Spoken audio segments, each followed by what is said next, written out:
My juniors, welcome back to the channel. तो आज हम लोग पढ़ने वाले हैं चैप्टर 1 मैथ्स का वास्तविक संख्या।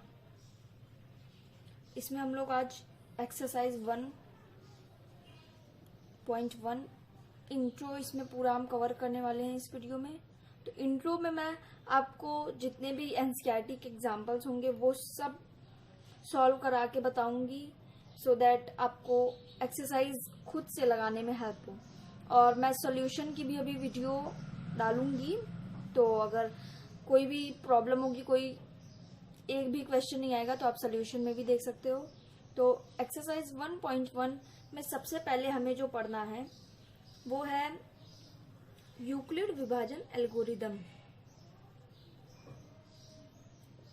तो अब ये क्या है यूक्लिड विभाजन एल्गोरिदम? इसे एल्गोरिदम भी बोलते हैं, इसे लेमा भी बोलते हैं। हमारे लिए अभी क्लास 10 के अकॉर्डिंग ये सब कुछ लगभग सेम ही है, बट एल्गोरिदम क्या होता है? तो स्टेप बाय स्टेप जो सीरीज होती है उसे हम एल्गोरिदम बोलते हैं, series of step by step. यानी कि जब एल्गोरिदम लिखा है तो हमें एक एक ऐसे स्टेप बाय स्टेप बताना होगा। यूक्लिड विभाजन एल्गोरिदम क्या है? तो कुछ नहीं है, ये मेन जो है हमारा एचसीएफ है, केवल एचसीएफ यानी कि मासा। अब एचसीएफ और इसमें कुछ तो डिफरेंस होगा ही, तो हाँ कुछ डिफरेंसेस हैं जो हमें पढ़ने भी हैं। एचसीएफ हम क्या करते थे, अगर हम ले लेते हैं ये हमें 2 डिजिट दिए हैं, हमें एचसीएफ में हमेशा 2 डिजिट देते हैं, तो हम क्या करते थे, पहले तो ये 7 बार जाएगा,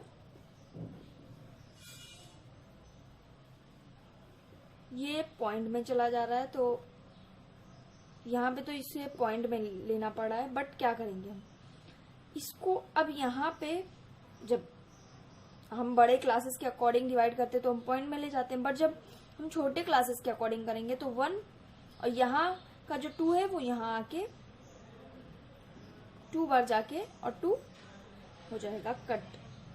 तो इसे हम कैसे लिख सकते हैं? 15 इंटू 2 इंटू 7 प्लस 1, क्योंकि 1 शेषफल आया है हमारा। अब क्या करेंगे, अब जो ये यहाँ पे 2 था,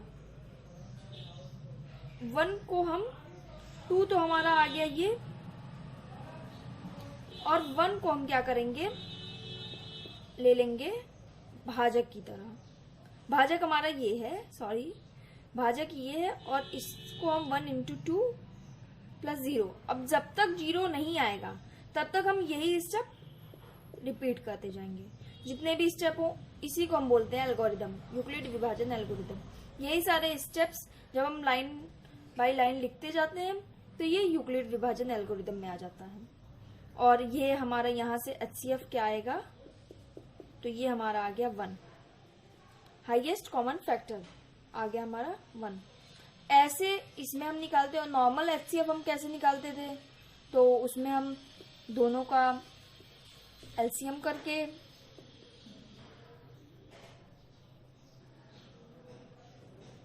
यहाँ से हम 7 लेके और यहाँ पे हम 2 लेके, यहाँ पे 7 से जाएगा नहीं, 3 5 हो जाएगा। इसमें कुछ नहीं कॉमन आएगा, तो इसमें 1 हो जाएगा, इसमें 1, इसलिए हमारा 1 एचसीएफ आ रहा है। यहाँ से हम ऐसे करते थे, बट इसमें यही फॉर्मूला हम जब लिख देंगे डायरेक्ट तो यूक्लिड विभाजन एल्गोरिदम में आ जाएगा। तो ये केवल इम्पोर्टेंट है, तो अगर आपको एग्जाम्पल चाहिए तो आप इसे नोट कर सकते हैं। एंड क्या होता है मेन,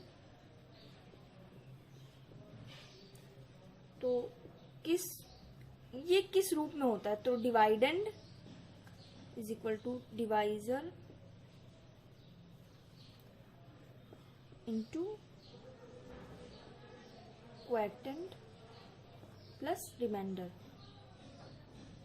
इस रूप में ये होता है। क्वोटिएंट को हम हिंदी में क्या बोलते हैं, तो बोलते हैं हम भागफल, इसे हम बोलते हैं भाजक, और इसे हम बोलते हैं शेषफल। भागफल क्या है हमारा, तो भागफल ये होता है हमारा जिसका इंटू हम डिवाइजर से करते हैं और रिमाइंडर जो हमारा शेषफल यहाँ पे आता है।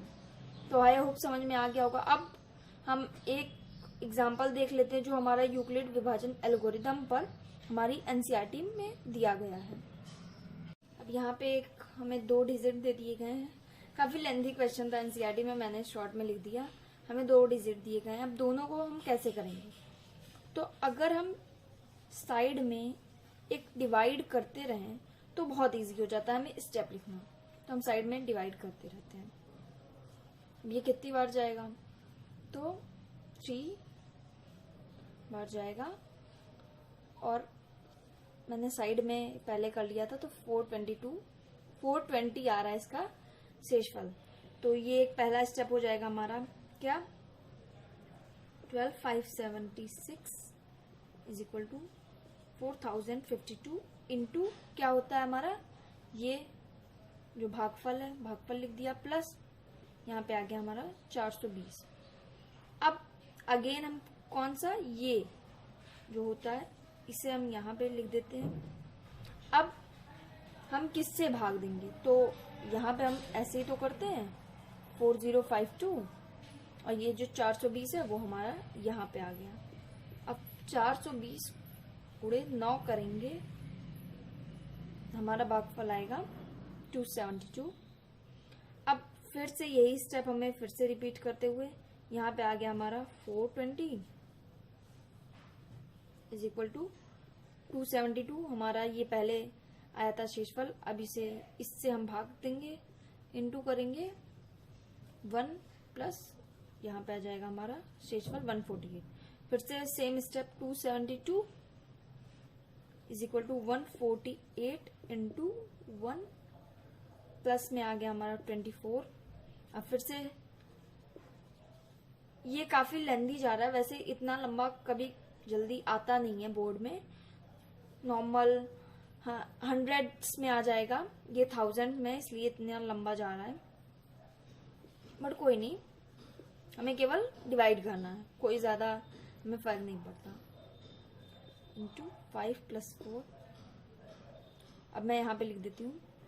तो अब यहाँ से हमने 24 ले लिया is equal to 4 into 6 plus अब 0 आ गया। अब ये हमारा जो 4 आ गया वो हमारा हो गया HCF। और हम जब हमें दिया होगा यूक्लिड विभाजन एल्गोरिदम द्वारा मासा या HCF ज्ञात कीजिए, तो ये पूरा एक एक स्टेप हमें लिखना होगा। हम ये जो डिवाइड करते हैं साइड में वो हम नहीं शो करेंगे, अगर मन है तो कर सकते हैं। ये एक एक स्टेप वाइज हम लिखते जाएंगे कि अब इसके बाद ये हमने अब 420 को ऐसे लेकर, ये सब हमें थोड़ा बोर्ड में अगर लंबा करना है तो लिख सकते हैं। वैसे हमें अगर हम ऐसे डायरेक्ट भी लिख देंगे तो कोई गलत नहीं होगा। लास्ट में लिख देंगे कंक्लूजन में HCF इज इक्वल टू 4। तो यहाँ से हमारा हमने फर्स्ट एग्जाम्पल 1 देख लिया। अब सेकेंड एग्जाम्पल हम देख लेते हैं, थोड़ा अलग हटके है बट इजी है, अगर समझेंगे तो। बहुत सारे स्टूडेंट्स उसे ऐसे ही पूरा लर्न कर लेते हैं, बट लर्न नहीं करना है, हम समझ के देखते हैं। अब यहाँ पे एग्जाम्पल नंबर 2 हमने ले लिया। दर्शाइए कि प्रत्येक धनात्मक समपूर्णांक, समपूर्णांक हम जानते हैं पॉजिटिव है तो यानी कि प्लस में ही हो गए, और सम है तो यानी कि इवन नंबर, तो 2, 4, 6, 8 ऐसे ऐसे हम जितने भी लेने चाहें के रूप में, 2Q के रूप में अभी हम दर्शाएंगे तो हमें पता चलेगा कैसे होगा।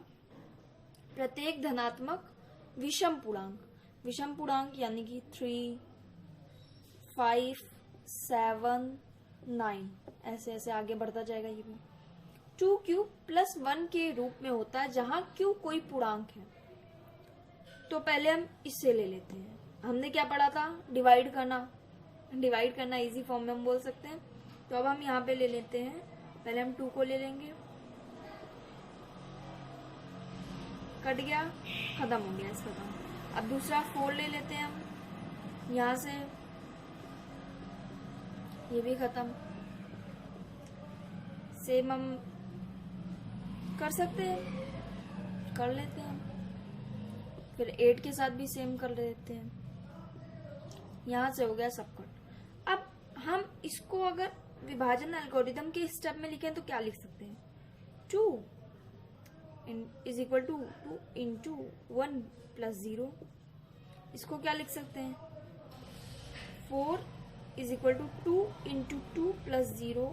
इसको हम लिख सकते हैं 6 is equal to 2 into 3 plus 0। इसको सेम हम लिख सकते हैं 2। 8 is equal to 2 into 4 plus 0। हमने सबको विभाजन एल्गोरिथम के रूप में लिख दिया। अब हम अगर देखें तो सब में 0 कॉमन है। ठीक, ये कोई भी यहां पे दिया है ना, प्रत्येक धनात्मक समपूर्णांक, ये समपूर्णांक हो गए हमारे। 2q के रूप में, तो 2q अगर हम ये देखें तो 2 सब में है, सब में 2 है। तो अगर हम लिखें सम प्रत्येक समपूर्णांक इज इक्वल टू 2, सब में 2 हमने ले लिया। अब q कोई पूर्णांक है, कोई भी हो सकता है, 1 हो सकता है, पूर्णांक तो 1 होते हैं, 2 होते हैं, 3 होते हैं, 4 होते हैं, सारे ही हो सकते हैं। तो इसे हम लिख सकते हैं q, 2q लिखें या 2 इंटू क्यू लिखें, प्लस 0 लिख सकते हैं हम, 0 भी सब में कॉमन है, 0 की कोई वैल्यू होती नहीं, इसे लिखें या ना लिखें। हमने क्या प्रूव कर दिया? समपूर्णांक 2q के रूप में होते हैं। अब बोर्ड में जगह कम है तो if you want easy form में, एनसीईआरटी में या कहीं भी ऐसे फॉर्म में नहीं दिया है, बहुत इजीली समझ में आ जाता है। तो अगर चाहें तो पॉज करके और स्क्रीनशॉट ले लो और फिर मैं समझाती हूँ विषम पूर्णांक कैसे हम करेंगे। सेम ऐसे ही करना है। अब हम क्या ले सकते हैं? धनात्मक विषम पूर्णांक, यानी कि 3, 5, 7, 9 ऐसे ऐसे लेते जाएंगे। सेम जैसे हमने लास्ट में किया था डिवाइड, वैसे हम कर देते हैं। 2 से करेंगे, क्यों? क्योंकि हमने लास्ट में भी 2 से किया और हमें 2q के फॉर्म में चाहिए, तो हम 2 से कर देते हैं। 1। अब यहाँ पे क्या आ जाएगा हमारा? 1 रिमाइंडर आ गया, शेषफल आ गया। सेम 5 के साथ कर देंगे अब हम। फिर अगेन 1 आ गया हमारा शेषफल, 7 के साथ करेंगे। फिर से 1 आ गया हमारा रिमाइंडर, 9 के साथ करेंगे। फिर से आ गया हमारा रिमाइंडर 1। अब हम सबको जैसे लास्ट में हमने विभाजन एल्गोरिथम के स्टेप में लिखा था, लिख देते हैं हम। तो क्या लिख सकते हैं हम? 3 is equal to 2 into 1 plus 1, 5, 2 into 2 plus 1, 7 is equal to, हमें क्या दिया है यहाँ पे? हमारा आया 3 2 इंटू 3, वो मैंने गलत बोल दिया। फिर से शेषफल 1, 9 is equal to 2 into 4 plus 1। अब हम इसमें से देखें तो कॉमन क्या है? यहाँ पे हम लिख देते हैं विषम, प्रत्येक विषम पूर्णांक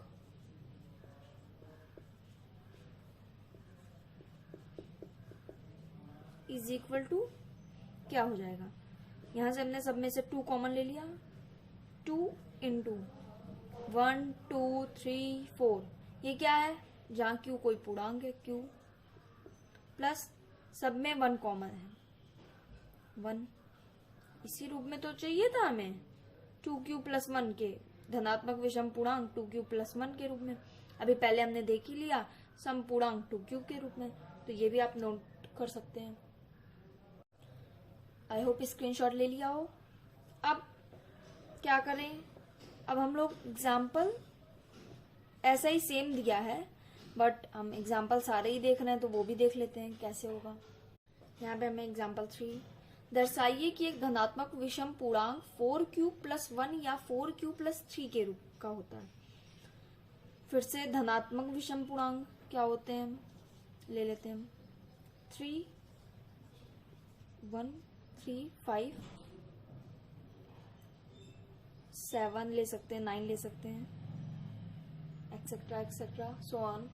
अब हम यहाँ पे 1 को ले लेंगे। अब ऐसा नहीं है कि 1 को नहीं लेंगे, 4 से छोटा है फिर भी लेंगे। देख लेते हैं। 4 से जब हम कर रहे हैं तो 0 बार जा रहा है, यहाँ पे भी 0, 1 आ गया हमारा शेषफल। अब 3 ले लेंगे, फिर 4 से करेंगे, फिर से 0 आ गया। अब यहाँ पे आ गया हमारा शेषफल 3। अब 5 को ले लेते हैं,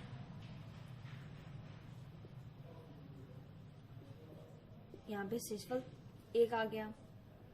7 को ले लेते हैं,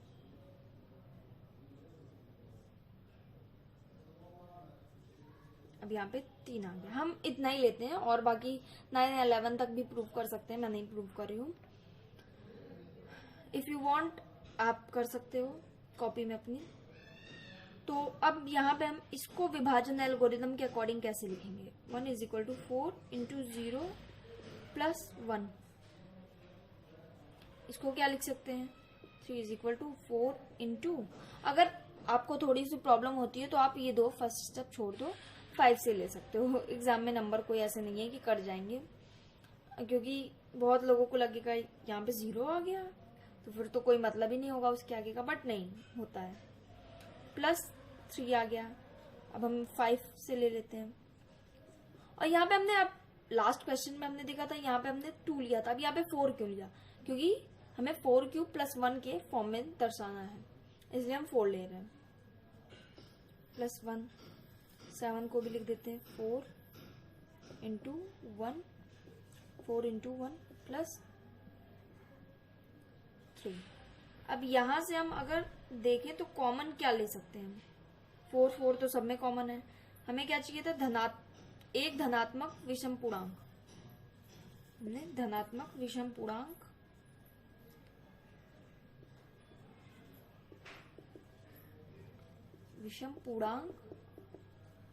इज इक्वल टू क्या लिख सकते हैं हम?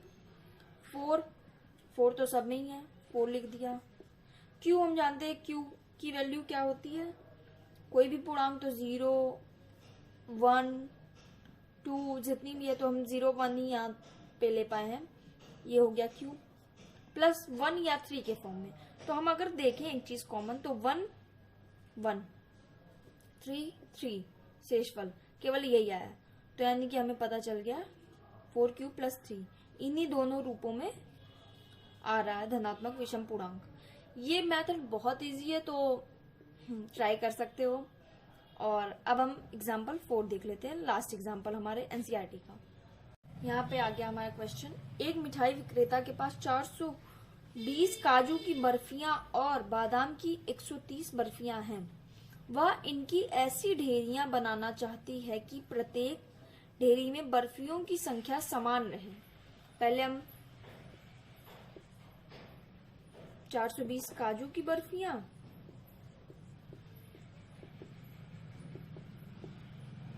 130 बादाम की, यानी कि यहाँ पे हमें 2 डिजिट मिल गए। वह इनकी ऐसी ढेरियां बनाना चाहती है कि प्रत्येक ढेरी में बर्फियों की संख्या समान रहे तथा ये ढेरियां बर्फी की परात में न्यूनतम स्थान घेरें। परात यानी कि ट्रे, मान लेते हैं ये ट्रे है। लंबाई तो हम पूरी भरेंगे क्योंकि न्यूनतम स्थान घेरे, पूरा हमने भर दिया। मान लिया ये काजू की बर्फियां और अब बादाम की रख दी गई। ऐसे ऐसे भरते भरते जहां तक भर पाए वो। ये अगर हम देखें तो ये तो x है लंबाई, इसकी लंबाई हम मान लेते हैं y, इसकी लंबाई मान लेते हैं हम z, क्योंकि जितनी भी भर पाए, दोनों की जरूरी नहीं है, क्योंकि काजू की बर्फियां तो ज्यादा हैं और बादाम की कम है, तो ये कम लाइनें लेंगी ऐसी चौड़ाई में। तो हम क्या कर सकते हैं कि इसको अगर हम देखें तो ये कितनी जगह x इंटू वाई, और ये कितने ले रहे हैं तो x इंटू जेड। x हो गया कॉमन, यानी कि यहां से हमें पता चल गया कि हमें HCF ही निकालना है, क्योंकि हमेशा कॉमन लेते होता है वो HCF होता है। तो हम HCF कैसे, अब भी हमने पढ़ा है यूक्लिड विभाजन एल्गोरिथम, सेम हम लगा देंगे। 420 इज इक्वल टू, मैं डिवाइड नहीं कर रही हूँ, अगर आपको प्रॉब्लम हो तो आप साइड में कर सकते हो कहीं भी रफ में। इसको देखें तो हम क्या कर सकते हैं, 420 is equal to 130 into 3 plus 30। अब ये आ गया 130 हमारा यहाँ पे इज इक्वल टू, ये आ गया 30 into 4 plus 10, 30 into 4 is equal to 120, 120 plus 10 130। अब यहाँ से 30 is equal to 10 into 3 plus 0, यानी कि 10 जो है हमारा वो आ गया HCF। यानी कि बर्फियों, यहाँ पे इस काम के लिए प्रत्येक ढेरी में कितनी बर्फियां, तो 10 बर्फियां लगेंगी एक ढेरी में। अब यहां से ये हमने सॉल्व कर लिया। अगर ये क्वेश्चन, बहुत सारे स्टूडेंट्स होते हैं कि एक ही क्वेश्चन है, इसको लर्न कर लेते हैं और फिर काम चला लेंगे, लेकिन नहीं, लर्न करके अगर ऐसे यही काजू की बर्फियां और बादाम की बर्फियां दे दिया तो हो जाएगा। बट अगर कोई और क्वेश्चन ही बदल दिया तो समझ में आ जाए तो सबसे ज्यादा क्लियर हो जाएगा। तो आई होप समझ में आ गया होगा, लास्ट के भी जो मैंने एग्जाम्पल समझाए वो भी। एंड अगर वीडियो अच्छी लगी हो तो please like share and subscribe कर देना। एंड मेक श्योर प्रैक्टिस कर लें, मतलब खुद से एनसीईआरटी के एग्जाम्पल्स की भी प्रैक्टिस, और अगर खुद से अगर हो पा रहा है तो एक्सरसाइज भी। तो मिलते हैं नेक्स्ट वीडियो में, तब तक के लिए बाय बाय।